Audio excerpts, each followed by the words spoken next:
অন্তর্বর্তীকালীন উপদেষ্টারা তাদের আদা জল খেয়ে তাদের জীবন যৌবন উজাড় করে চেষ্টা করলেও বর্তমানে সেনাপ্রধানের বিরুদ্ধে একটা কু করতে পারবেন না। যাদেরকে আপনি আজকে বলছেন যে সেনাবাহিনী ছেড়ে দিয়েছে, সেই ব্যক্তিদেরকে বিভিন্ন জায়গায় পদায়ন করা হয়েছে। যেই ব্যক্তিদেরকে 24 ঘন্টা আশ্রয় দেওয়ার জন্য বিপদে পড়ে সেনাবাহিনীকে গালিগালাজ করে যাচ্ছেন, কেন তাদেরকে আশ্রয় দিল? অথচ এই ব্যক্তিদেরকে আপনারা গুরুত্বপূর্ণ পদে বসিয়েছেন। এটার জবাব আসিফ নজরুল কি দিবেন? এটার জবাব আদিলুর রহমান কি দিবেন? এটার জবাব ফজলুল করিম কি দিবেন? রেজওয়ানা কি দিবেন? বর্তমানে বাংলাদেশে বিশেষ করে যে বিষয়টি নিয়ে সবার মধ্যে একটা উদ্বেগ, উৎকণ্ঠা গত রাত থেকে কাজ করছে, তার অন্যতম কারণ হলো বিশেষ করে সেনাবাহিনী প্রধানের বক্তব্য এবং আরো একটি বিষয় হচ্ছে যে সেনাপ্রধান এখন প্রশ্ন হতে পারে সেনাপ্রধানের বক্তব্যটাকে নিয়ে কেন এরকম এত বেশি আগ্রহ উদ্দীপনা বা এটা নিয়ে এত আমাদের সিরিয়াসনেস কেন? এটার অন্যতম কারণ ছিল সেনাপ্রধানের এই যে বক্তব্যটা প্রচার, এটার পূর্বে ব্যাকগ্রাউন্ড হলো ডক্টর মোহাম্মদ ইউনূস এবং সেনাপ্রধানকে নিয়ে অনেক দ্বন্দ্ব, সন্দেহ এবং ধারণা করা হয়েছে যে তাদের দুজনের মধ্যে অনেক বড় একটা সম্পর্কে টানাপোড়েন চলছে। এখন এটার আমি মূল বক্তব্যে যাওয়ার পূর্বে ছোট একটা ব্যাকগ্রাউন্ড দিতে হবে। সেটা হচ্ছে যে এই সেনাপ্রধান এবং ডক্টর মোহাম্মদ ইউনূসকে নিয়ে এই যে টানাপোড়েন বা তাদের মধ্যে যে এই ব্যবধান, এটার দায়টা আসলে কাদের? এটার জন্য কি ডক্টর মোহাম্মদ ইউনূস দায়ী না সেনাপ্রধান দায়ী? এবং এটা অস্বীকার করা যাবে না, হ্যাঁ, আমাদের বর্তমান সেনাপ্রধান এবং ডক্টর মোহাম্মদ ইউনূস দুজনের মধ্যে অনেক বড় একটা দূরত্ব তৈরি হয়েছে। এই দূরত্বের দায়টা সেনাপ্রধান বা ডক্টর মোহাম্মদ ইউনূস তাদেরকে দেব না। এই দায়টা হচ্ছে মাঝখানে যে ব্যক্তিগুলো আছেন, বিশেষ করে ডক্টর মোহাম্মদ ইউনূসের আশেপাশে কয়েকজন উপদেষ্টা এবং এই ব্যক্তিগুলো আমি মনে করি বাংলাদেশের এই সংকট সৃষ্টির মূল কারণ। আমাদের একটা সত্য সবাইকেই মানতে হবে, সেটা হচ্ছে এই ৫ই আগস্ট পূর্ববর্তী সময়ের যে আমাদের যে চ্যালেঞ্জগুলো ছিল, যে আমরা ক্রাইসিসটা বা যে ধ্বংসযজ্ঞ বা শেখ হাসিনার যে ফ্যাসিজমটা আমরা ফেস করেছি, এই সময়টা থেকে উত্তরণ পেয়েছি আমরা আমাদের এই ছাত্র আন্দোলন, ছাত্র তথা এবং সেনাবাহিনীর মাধ্যমে। সেনাবাহিনী মানে সেনাবাহিনীর নেতৃত্বে যেহেতু সেনাপ্রধান ছিল, সো তাকে ক্রেডিট দেব। একই সাথে আমাদের বিশ্বের দরবারে বাংলাদেশকে অনেক উঁচু অবস্থানে তুলে ধরার জন্য ডক্টর মোহাম্মদ ইউনূসের ভূমিকার অতুলনীয়। অতি অল্প সময়ে তিনি কিন্তু আমাদের যে ফরেন রিজার্ভ সেটাকে বৃদ্ধি করতে পেরেছেন, যেটা রিমার্কেবল, বলতে গেলে অনেকটা ডাবল করে ফেলেছেন। সো এই যে বাংলাদেশের বিশ্ব দরবারে বাংলাদেশের যে একটা বড় একটা উপস্থিতি এবং আমরা দেখতে পাচ্ছি যে ভারতের মধ্যে অনেক বড় একটা মাথা ব্যথা তৈরি করতে পেরেছেন ডক্টর মোহাম্মদ ইউনূস, এটা আমাদের জন্য অবশ্যই প্রশংসা করতে হবে। সো সেই ডক্টর মোহাম্মদ ইউনূস এবং আমাদের সেনাপ্রধান, এই দুইটা ব্যক্তি যদি এক থাকে, তাহলে বাংলাদেশকে আমরা কোথায় নিয়ে যেতে পারবো একবার চিন্তা করে দেখেন। আজকে বাংলাদেশকে এই জায়গাটা থামিয়ে দেওয়ার জন্য একটা ষড়যন্ত্র তৈরি হচ্ছে, যে ষড়যন্ত্রটা আমাদের এখন থামানো উচিত। আমাদের এখন সময় না সেনাবাহিনীকে দোষ দেওয়া, আমাদের এখন সময় না ডক্টর মোহাম্মদ ইউনূসকে দোষ দেওয়া, আমাদের সময় হচ্ছে কিভাবে ঐক্য করা যায়। আমি মনে করি এই যে ডক্টর মোহাম্মদ ইউনূসের আশেপাশে কয়েকজন উপদেষ্টা আছে যারা আড়ালে আবডালে অপকর্মগুলো বা অন্যায় ভুলভ্রান্তি করে ছাত্রদের বয়স কম, আমি মনে করি ছাত্র উপদেষ্টা যারা আছে বা সমন্বয়ক যারা আছে আসিফ, নাহিদ, সার্জিস, তারা ভুল করতে পারে, তাদের ভুলটা কারণ তাদের অভিজ্ঞতা নেই, তারা আন্দোলন ছাড়া প্রশাসনিক কাজের অভিজ্ঞতা তাদের নেই, সো তাদের প্রশাসনিক কাজে ভুল হতেই পারে। কিন্তু আদিলুর রহমান ভুল করলে সেটা অ্যাকসেপ্টেড হবে না, সেটা ফজলুল করিম ভুল করলে অ্যাকসেপ্ট হবে না, রেজওয়ানা ভুল করলে সেটা অ্যাকসেপ্ট হবে না। এই যে আপনার উপদেষ্টা রেজওয়ানা, তারপর উপদেষ্টা আসিফ নজরুল, উপদেষ্টা আদিলুর রহমান, উপদেষ্টা ফজলুল করিম, এই ব্যক্তিগুলোর ভূমিকাটা অনেক বেশি গুরুত্বপূর্ণ।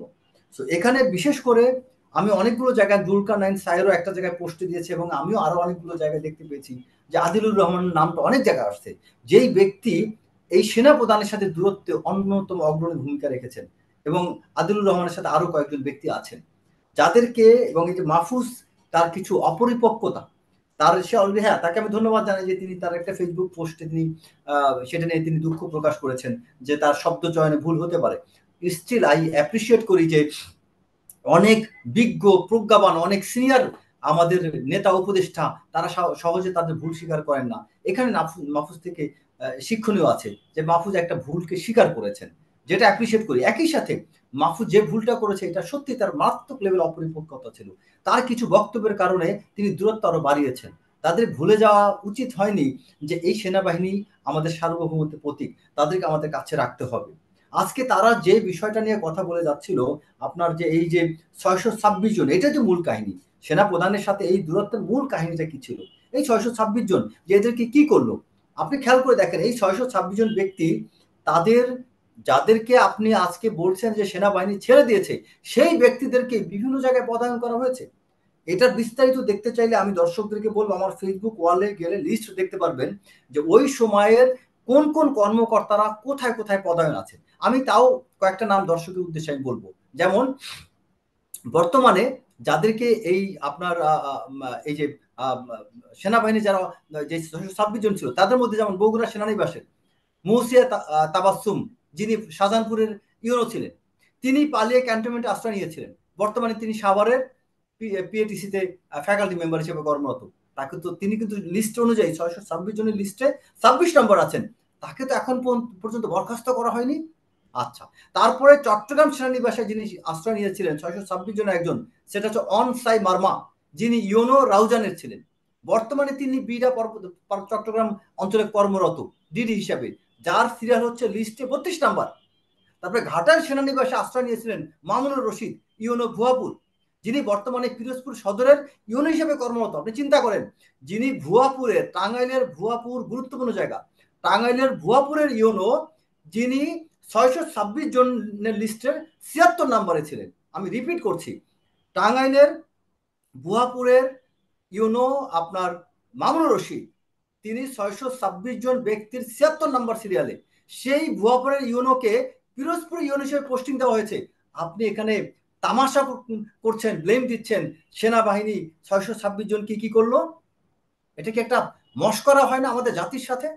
তার মানে এরকম আরো অনেকগুলো ব্যক্তি আছে। তারপরে ময়মনসিংহ সেনানিবাসে তরিকুল আলম, ভারপ্রাপ্ত ইউনো ইটনা, তিনি ময়মনসিংহ সেনানিবাসে আশ্রয় নিয়েছিলেন। তিনি মূলত তখন এসিলেন্ট ছিলেন, এসিলেন্ট হিসেবে ভারপ্রাপ্ত ইউনো ইটনা ছিলেন। বর্তমানে তিনি নারায়ণগঞ্জের রূপগঞ্জের এসিলেন্ট। রূপগঞ্জ হচ্ছে সবচেয়ে বড় ধান্দার জায়গা, যার সিরিয়াল নাম্বার হচ্ছে ৬২৬ জনের ৯৭ নাম্বার। আরো একজন আছে এরশাদ মিয়া, ময়মনসিংহ সেনানিবাসে যিনি আপনার আশ্রয় নিয়েছিলেন, যিনি মিঠামাইনের ইউনো ছিলেন। তিনি বর্তমানে ইউনো হচ্ছে কিশোরগঞ্জ সদর। মিঠামাইন থেকে কিশোরগঞ্জ সদরের ইউনো হয়েছেন, যার লিস্টে যার সিরিয়াল হচ্ছে ৯৫ নাম্বার। এই আপনাদের লজ্জা করে না এখন, যে আপনারা যেই ব্যক্তিদেরকে ২৪ ঘন্টা আশ্রয় দেওয়ার জন্য, বিপদে পড়ে ২৪ ঘন্টা আশ্রয় দেওয়ার জন্য যেই ব্যক্তিদেরকে আশ্রয় দেওয়ার কারণে সেনাপ্রধানকে, সেনাবাহিনীকে গালিগালাজ করে যাচ্ছেন, কেন তাদেরকে আশ্রয় দিল? অথচ এই ব্যক্তিদেরকে আপনারা গুরুত্বপূর্ণ পদে বসিয়েছেন। এটার জবাব আসিফ কি দিবেন? এটার জবাব আসিফ নজরুল কি দিবেন? এটার জবাব আদিলুর রহমান কি দিবেন? এটার জবাব ফজলুল করিম কি দিবেন? রেজওয়ানা কি দিবেন? কোনো জবাব আছে? নাই। আমি আরেকটা কথা বলি, আপনার ইসলামে ছোট্ট একটা ঘটনা বলি। এখানে হক স্যার আমার সম্পর্কে আমার চেয়ে বেশি ধর্ম জানেন। একবার নবী করিম সাল্লাল্লাহু আলাইহি ওয়াসাল্লামের বাড়িতে এক ব্যক্তি বেড়াতে এসেছিলেন, মানে তার রাত্রি যাপন করেছিলেন। উক্ত ব্যক্তি, আমি খুব সংক্ষেপে বলি, উক্ত ব্যক্তি তখন রাতে আপনার বিছানায় তিনি মল ত্যাগ করেন। তখন তিনি সেখান থেকে ভয়ে তিনি পালিয়ে যান। তখন আল্লাহ নবী তার পিছে দৌড় দেন, যে কারণ তিনি ভাবছিলেন যে সে কি কষ্ট পেল, কি না কষ্ট পেয়ে সে পালিয়ে যাচ্ছে। আর ওই ব্যক্তি ভয় পাচ্ছিলেন যে তিনি, আমি যে এখানে মল ত্যাগ করেছি এর জন্য হয়তো আমাকে মানে নিশ্চয়ই তিনি মারবেন। মানে আমি এই কথা এই জন্য বললাম যে একজন মেহমান, সে শত্রু হলেও সে যতক্ষণ পর্যন্ত আপনার কাছে আসবে, আপনার কাছে যখন বিপদে পড়ে আসবে, তাকে আপনার আশ্রয় দিতে হবে। তারপরেও যদি তিনি আসামি হয়ে থাকেন, তার বিরুদ্ধে ফৌজদারি মামলা থাকে, তাহলে পুলিশে শপথ করতে হবে, হস্তান্তর করতে হবে। কিন্তু আপনি তাকে আঘাত করতে পারবেন, মারতে পারবেন না, জনগণের হাতেও দিতে পারবেন না। তো সেই মুহূর্তে আপনার বাংলাদেশে পুলিশ ব্যবস্থা এমন পর্যায়ে ছিল না যে পুলিশ হস্তান্তর করবে। আর পুলিশে হস্তান্তর করলেই যে পুলিশ মামলা নিত তাও না, কারণ কি তার বিরুদ্ধে ফৌজদারি কোনো মামলা ছিল না। সেই অবস্থায় আপনার সেনা প্রধান যে ভূমিকাটা পালন করেছেন সেটা সম্পূর্ণ মানবিকতা। তারপরেও আমি বলবো, আমি যদি ব্যক্তিগতভাবে সাধারণ জনগণ হিসেবে তাদেরকে হাতে পেতাম, আমি জনগণের হাতে দিতাম।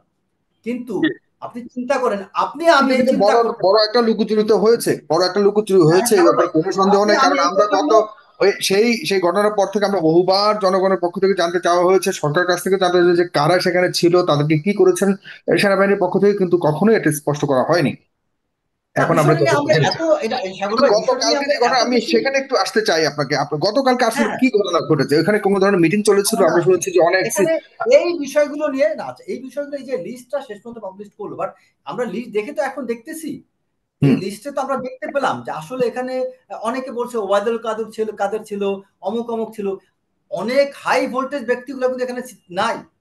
হুম যারা ছিল পলক তলরি, তাকে তো হস্তান্তর করাই হয়েছে। তো এটাকে হুম। নিয়ে আমরা যতটা, আমি আমি বলছি না, এটাকে আওয়ামী জাস্টিফাই আওয়ামী করছি না ফ্যাসিস্টের আওয়ামী যারা দোসররা সাগর ছিল, ভাই, যারা আমি এটাকে সরাসরি আগের জাস্টিফাই আমলে করছি না। আমার খুনের সাথে মতো জড়িত ছিল, যে যারা ব্যক্তিদেরকে আর্মির কাছে গিয়ে এখানে জায়গা দেওয়া সাহায্য হয়েছে, চেয়েছে, ওদেরকে সেখানে রাখা থাকতে হয়েছে, তাদেরকে যাদেরকে কি নিয়ে এত কোনোভাবে বড় করে সেনাবাহিনী কথা তাদেরকে বললাম। প্রশ্রয় দিয়েছে কিনা আপনি কি মনে করেন? সেনাবাহিনীর সাহায্যে কি তারা কি আমি আসলেই? আমি আপনাকে কি কথা বলতে দেন, কথাটা বলতে দেন, সেটা আমি আমি হুম আপনার পয়েন্টটা আমি আসতেছি।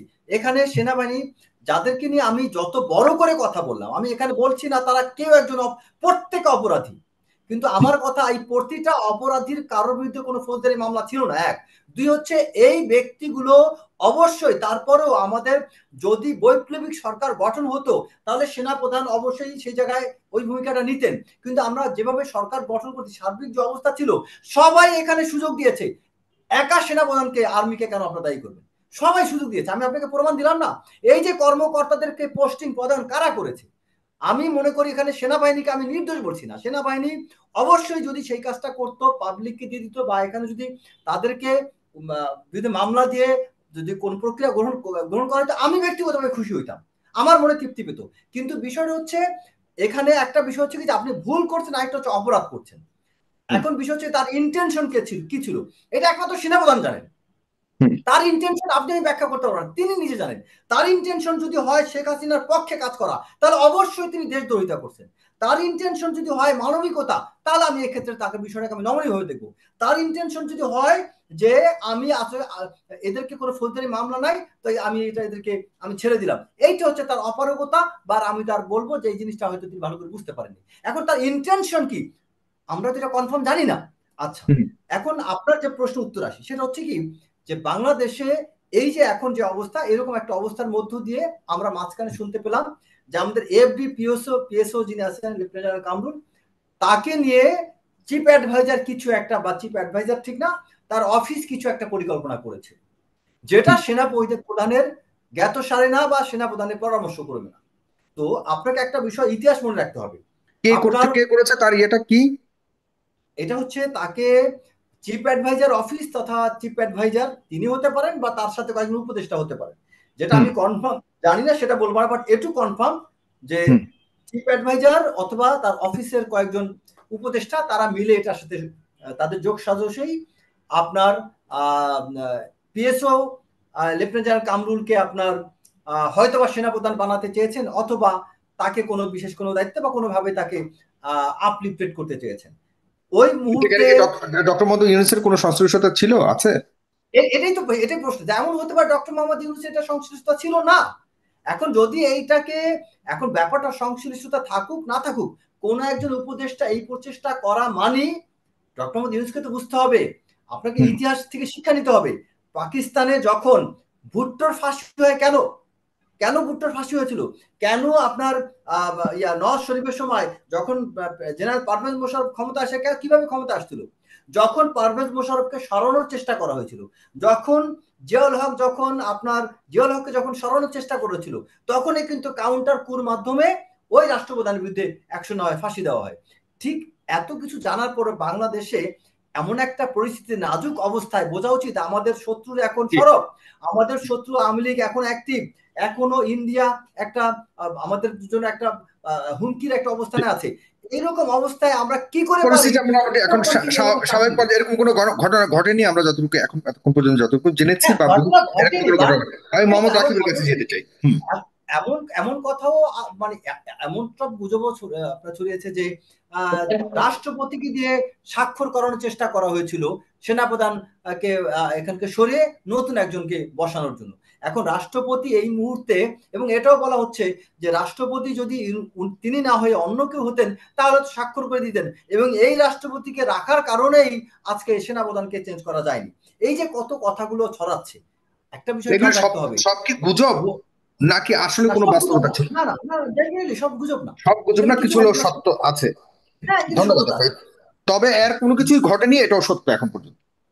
হ্যাঁ, এর এর কোনো কিছু আপনার ঘটেনি, সবই মিটিগেট করা হয়েছে। কারণ সেনাবাহিনীর হুম, এই মুহূর্তে যে বিষয়টা খেয়াল করতে হবে, জি আমি আপনাকে গ্যারান্টি দিয়ে বলতে পারবো, এই মুহূর্তে অন্তর্বর্তীকালীন সরকারের উপদেষ্টাদের উদ্দেশ্যে আমি বলব জি যে শেষ করুন। আমার একটা ক্লিয়ার বার্তা তাদের জন্য। অন্তর্বর্তীকালীন উপদেষ্টারা তাদের আদা জল খেয়ে তাদের জীবন যৌবন উজাড় করে চেষ্টা করলেও বর্তমানে সেনাপ্রধানের বিরুদ্ধে একটা কু করতে পারবেন না। কারণ কি, কু করতে গেলে যে মেকানিজমটা, যে রিসোর্সটা দরকার, সেটা তাদের সাথে নেই। কারণ সেনাপ্রধানের সাথে ইয়াং অফিসাররা, মিড লেভেল, সিনিয়র, এরা সবাই তার সাথে, তার প্রতি কনভিন্স। এখন সে ভালো ওকে করুক আর মন্দ করুক, অফিসারদের সাথে ঐক্য আছে, এটাকে তারা ওকে ভাঙতে পারবে না। সো তারা এই জায়গায় ব্যর্থ হওয়া মানে সেনাপ্রধানকে আরো ক্ষিপ্র করে দেওয়া, যেটা দেশের জন্য ক্ষতি হবে।